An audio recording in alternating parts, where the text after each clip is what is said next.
आपका जितना वजन है उसमें 30 का गुणा कीजिए। अगर वजन मान लिया 70 kg है तो इसमें 30 का गुणा करेंगे तो आपका आएगा 2100। अब ये हो गया आपका मेंटेनेंस कैलोरी। अब इसको डिटेल में जानने के लिए कैलोरी क्या है, मेंटेनेंस कैलोरी क्या है और बीएमआर क्या है, ये मैं नहीं बता रहा हूँ अभी, क्योंकि मैं चाहता हूँ कि आप मोटा मोटा जान जाएं, जो रफ आइडिया है वो हो जाए। तो ये हो गया आपका 2100 मेंटेनेंस कैलोरी अगर आपका वजन 70 kg है तो। अब फार्मूला सिर्फ इतना सा है कि अगर आप 2100 कैलोरी से ऊपर खाना खाते हैं तो आपका वजन बढ़ेगा, और अगर उससे कम खाना खाते हैं तो आपका वजन घटेगा। तो करना क्या है, दो तरीके हैं।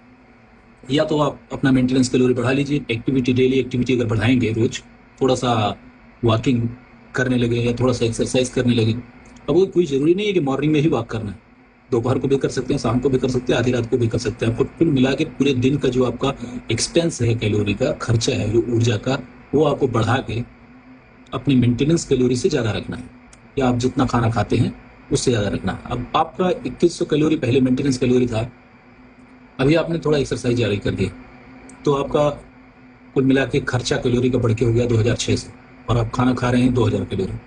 तो इस हिसाब से अगर आप 600 कैलोरी का डेफिसिट बनाते हैं तो टोटल ये 600 का पर डे अगर डेफिसिट आप लगातार बना रहे हैं तो ये लगभग 15 दिनों में या 2 हफ्तों में ये जब डेफिसिट इसका कुल मिला के 77 से पहुंच जाएगा, 7700 किलो कैलोरी का डेफिसिट हो जाएगा, तो आपका वजन 1 किलोग्राम कम हो जाएगा। तो इतना ही सिस्टम होता है टोटल।